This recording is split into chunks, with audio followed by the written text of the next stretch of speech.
నమస్తే, welcome to our channel. నేను సౌజన్య. Hero Naveen పొలిశెట్టికి accident అయింది డెలాస్లో. సో ఆయనకి చెయ్యి కూడా ఫ్రాక్చర్ అయింది అనేటువంటి వార్త కొంచెం లేట్గా అందరికీ తెలియడం జరిగింది. మరి దీనికి సంబంధించి మరిన్ని విషయాలను మనతో షేర్ చేసుకోవడానికి ఈరోజు మనతో పాటు ఉన్నారు సీనియర్ జర్నలిస్ట్ యజ్ఞమూర్తి గారు ఉన్నారు. వారితో మాట్లాడదాం. నమస్తే అండి. నమస్తే సౌజన్య. సో నవీన్ పొలిశెట్టి సో కొన్ని సినిమాల వల్ల చాలా దగ్గర అయ్యాడు. ఇప్పుడు ఒక సినిమా షూటింగ్ కోసమే అమెరికా డెలాస్ వెళ్ళడం జరిగింది. అక్కడ బైక్ డ్రైవ్ చేస్తూ ఉంటే యాక్సిడెంట్ అయ్యి తనకి హ్యాండ్ కూడా ఫ్రాక్చర్ అయ్యిందని చెప్పి వార్తలు వచ్చాయి. సో ఇది ఎంతవరకు వాస్తవం? ఇప్పుడు తను ఎలా ఉన్నారు? యాక్చువల్గా అతను అమెరికాలో ఉన్నమాట వాస్తవం, అక్కడ యాక్సిడెంట్ అయిన మాట వాస్తవం. అది కూడా 2 రోజుల క్రితం జరిగింది. ఓకే. ఆ విషయాన్ని తన ఫ్రెండ్స్కి, తన టీమ్ మేట్స్కి, తను నెక్స్ట్ చేయబోతున్న సినిమా సంబంధించినటువంటి ఆ యూనిట్ మెంబర్స్కి అతను చెప్తే గానీ తెలియలేదు. అది మన దాకా వచ్చేటప్పటికి 2 రోజులు టైం పట్టింది. అమెరికా నుంచి రావాలి కాబట్టి ట్రావెలింగ్ కోసం టైం పట్టింది. అతను కాదు, ఆ వార్త మనకు అందడానికి.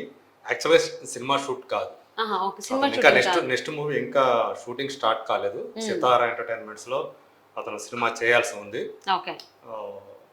Miss Shetty mister Polishetty cinema తర్వాత అతను కొంత విరామం తీసుకొని సో వెకేషన్ కోసం అన్నట్టుగా యుఎస్కి వెళ్ళాడు. సో అక్కడ బైక్ డ్రైవింగ్ చేస్తూ ఉంటే స్కిడ్ అయి పడ్డాడని చెప్పేసి తెలిసింది. చేతికి ఫ్రాక్చర్ అయింది. సో దానివల్ల కనీసం ఒక 2 నెలలు రెస్ట్ తీసుకోవాలని చెప్పేసి డాక్టర్స్ 2 నెలల పాటు రెస్ట్ తీసుకోవాలని చెప్పడంతో సో ఈ విషయాన్ని తన టీమ్మేట్స్కి చెప్పటం, అది ఇప్పుడు బయటికి రావడం జరిగింది. సో మీరు అన్నట్టు నవీన్ పోలిశెట్టి ఇవాళ తెలుగులో మోస్ట్ హ్యాపెనింగ్ హీరోస్లో తను ఒకడు. ఆ సినిమాతోటి జాతిరత్నాలు అనే సినిమా ఎంత పెద్ద హిట్ అయిందో మనకు తెలుసు.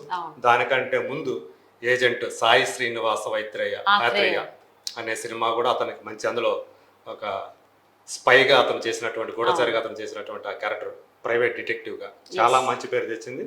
ఆ తర్వాత జాతిరత్నాలు ఫుల్ హిలేరియస్ ఎంటర్టైనర్గా ఆ సినిమాతో అతను ఆకట్టుకున్నాడు. ఆ తర్వాత అనుష్క, సో అన్యూజువల్ పేర్ ఇద్దరిది. ఆ సినిమాలో కూడా వాళ్ళిద్దరి మధ్య కెమిస్ట్రీ, ఆన్ స్క్రీన్ కెమిస్ట్రీ, తన విట్టి డైలాగ్స్, సో నవీన్ బాగా ఆకట్టుకున్నాడు. సో ఇప్పుడు ఈ వార్త రావడం కొంచెం అభిమానుల్ని కాస్త కలవరపరిచింది. బట్ అంత ప్రమాదకరం కాదు, చేతికి మాత్రమే ఫ్రాక్చర్ అయింది అని చెప్పి ఫస్ట్ తీవ్ర గాయాలయ్యాయంటూ ప్రచారంలోకి వచ్చింది సోషల్ మీడియాలో. కానీ అదేమి కాదు, ఒక చేతికి మాత్రం ఫ్రాక్చర్ అయింది. దానివల్ల అతను ఫుల్ ఫ్లెడ్జ్డ్గా షూటింగ్లో పార్టిసిపేట్ చేయాలంటే కనీసం ఒక 2 నెలలు విశ్రాంతి తీసుకోవాలని డాక్టర్లు చెప్పడం, అదంతా ఇప్పుడు మనకి తెలిసినటువంటి సమాచారం. సో అంటే ఇప్పుడు ఈ ఫ్రాక్చర్ అవడం వల్ల నెక్స్ట్ రాబోయేటువంటి సినిమా ఏదైతే ఉందో సితారా ఎంటర్టైన్మెంట్స్లో దాని గ్యాప్ తీసుకునేటువంటి అవకాశం ఎక్కువ ఉంది అంటారా? అంటే ఇప్పుడు ఇంకా స్క్రిప్ట్కి ఎక్కువ టైం స్పెండ్ చేసే అవకాశం రావచ్చు. ఎందుకంటే యాక్చువల్గా ఈ స్క్రిప్ట్లోనే ఈ మధ్య కాలంలో మార్పులు జరిగినాయని చెప్పేసి, అలాగే ఒక డైరెక్టర్ విషయంలో కూడా యాక్చువల్గా ఫైనల్ కావాలి ఎవరు డైరెక్టర్ ఏంటి అనేది కూడా. సో ఒక కొత్త డైరెక్టర్ ఈ సినిమాని టేకప్ చేయబోతున్నాడు అని చెప్పేసి మనకి తెలుస్తున్నటువంటి సమాచారం. సో సితారా ఎంటర్టైన్మెంట్స్తో పాటు షైన్ స్క్రీన్స్ అని చెప్పేసి దాంట్లో కూడా ఒక సినిమా ఆయన ఒప్పుకొని ఉన్నాడు. సో దాని తర్వాత సైమల్టేనియస్గా ఈ 2 కూడా చేసే అవకాశాలు అయితే ఉన్నాయి. ఒకదాని తర్వాత ఒకటి కాకుండా 2 కూడా సైమల్టేనియస్గా చేసే అవకాశాలు అయితే కనిపిస్తున్నాయి. సో ప్రస్తుతం అతను ఏంటంటే ఎక్కువగా స్క్రిప్ట్ల మీద ఎక్కువగా కాన్సన్ట్రేషన్ చేస్తున్నాడు. సో ఏది పడితే చేయకుండా, సో తనకి ఇప్పుడు ఏదైతే వచ్చిందో ఇమేజ్, దాన్ని మరింత పెంపొందించుకునే విధంగా తను స్క్రిప్ట్ని సెలెక్ట్ చేసుకుంటున్నాడు. దాంతోపాటు ఇప్పుడు బ్యానర్ కూడా సితారా ఎంటర్టైన్మెంట్స్ అంటే మనకు తెలుసు. సో వాళ్ళు ఎంత ప్రొడక్షన్ వాల్యూస్ ఎంత క్వాలిటీగా ఉంటాయో, సో వాళ్ళు కూడా స్క్రిప్ట్కి మెయిన్ ప్రయారిటీ ఇస్తారు. సో దానికి తగ్గట్టుగానే అతని బాడీ లాంగ్వేజ్కి తగ్గట్టుగా ఉంటూనే ఇప్పటిదాకా చేయనటువంటి ఒక కొత్త కథని ఈ సినిమా కోసం చూస్ చేసుకున్నారని చెప్పేసి మనకు అందినటువంటి సమాచారం. ఓకే. సో తన సినిమాలు చూసుకున్నట్లయితే ఏజెంట్ సాయి శ్రీనివాస్ ఆత్రేయ కావచ్చు, తర్వాత వచ్చినటువంటి జాతిరత్నాలు కావచ్చు, ఆ తర్వాత వచ్చినటువంటి miss Shetty mister Polishetty, so ఇందులోనూ కూడా ఒక స్టోరీ అనేది ఒకదానికొకటి ఎక్కడ సింక్ అవ్వదు, ఎక్కడ మ్యాచ్ కూడా ఉండదు, అన్ని మిస్ మ్యాచ్లే ఉంటాయి. సో అంటే నెక్స్ట్ రాబోయేటువంటి స్టోరీస్ కూడా అలాగే చాలా చూస్ చేసుకుంటున్నారా, ఏది పడితే అది కాకుండా? అదే మీరు చెప్పినట్టుగానే ఆయన ఇప్పుడు దాకా ఏవైతే తను లీడ్ యాక్టర్గా చేశాడో అవన్నీ కూడా ఒకదానికొకటి ఏమాత్రం సంబంధం లేనటువంటి స్క్రిప్ట్లు. అవును. సో అట్లాగే ఆయన చేసిన క్యారెక్టర్లో కూడా ఒకదానికొకటి సంబంధం లేనివి. So even agent Sai Srinivas Athreya, Jathiratnalu రెండు కూడా కామెడీ ఉన్నప్పటికీ కూడా బట్ జాతిరత్నాలు అనేది ఆ సినిమాతో పోలిస్తే, ఆత్రేయతో పోలిస్తే డిఫరెంట్ స్టోరీ. అవును. సో క్యారెక్టరైజేషన్ కూడా ఒక డిఫరెంట్ ఉంటుంది. ఇంకొక ఇద్దరు స్నేహితులతో కలిసి రాహుల్ రామకృష్ణ ప్రియదర్శితో అతను చేసినటువంటి కామెడీ ఏదైతే ఉంటుందో అది విపరీతంగా నవ్వించింది. అవును.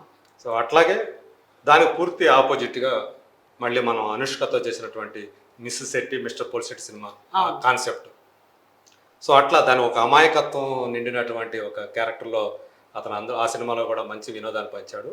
సో ఇప్పుడు దానికి తగ్గట్లుగానే అంటే ఒకవైపు ఎంటర్టైన్మెంట్ ఉంటేనే, కామెడీ ఎంటర్టైన్మెంట్ ఉంటూనే ఒక డిఫరెంట్ కాన్సెప్ట్ని అతను చూస్ చేసుకుంటూ వస్తున్నాడు. సో అట్లా ఒక 2 నెలలు మనకు ఇప్పుడు అందిన సమాచారం ప్రకారం అయితే ఈ 2 నెలల తర్వాత ఈ 2 నెలలు కూడా సో అసలు ఎప్పుడు యూఎస్కి వస్తాడనేది మనకి ఇంకా సమాచారం లేదు కానీ బట్ ఆన్ ఫోన్ వాళ్ళు ఆ స్క్రిప్ట్కి సంబంధించిన చర్చలు అనేవి కంటిన్యూ అవుతాయని తెలుస్తూ ఉంది. సో ఆ తర్వాత ఒక 2 నెలల తర్వాత కానీ ఈ సినిమా కొత్త సినిమాకి సంబంధించినటువంటి పూర్తి వివరాలు మనకి డైరెక్టర్ ఎవరు ఏంటి అనే విషయాలు మనకు బయటకు వచ్చే అవకాశం లేదు. ఓకే. సో నవీన్ పోల్శెట్టి నటించినటువంటి ఏజెంట్ సాయి శ్రీనివాస్ ఆత్రేయ నుంచి అయితే ఒకసారి చిరంజీవి గారి చంటబ్బాయి సినిమాని అయితే అందరికీ గుర్తు చేశాడు. అక్కడి నుంచి నవ్వించడం స్టార్ట్ చేసి నెక్స్ట్ కంటిన్యూ ప్రతి సినిమా నుంచి కూడా నవ్విస్తూనే ఉన్నాడు. సో ఆయన త్వరగా కోలుకొని సితార్ ఎంటర్టైన్మెంట్స్ లో కావచ్చు, ఇంకా షైన్ స్క్రీన్స్ లో తను ఒప్పుకున్నటువంటి సినిమా కావచ్చు, తొందరగా తను స్టార్ట్ చేసుకుని మంచిగా అందరినీ కూడా నవ్వించాలని మనస్ఫూర్తిగా కోరుకుందామండి. And thank you so much for spending your valuable time with us, Yagnamurthy గారు.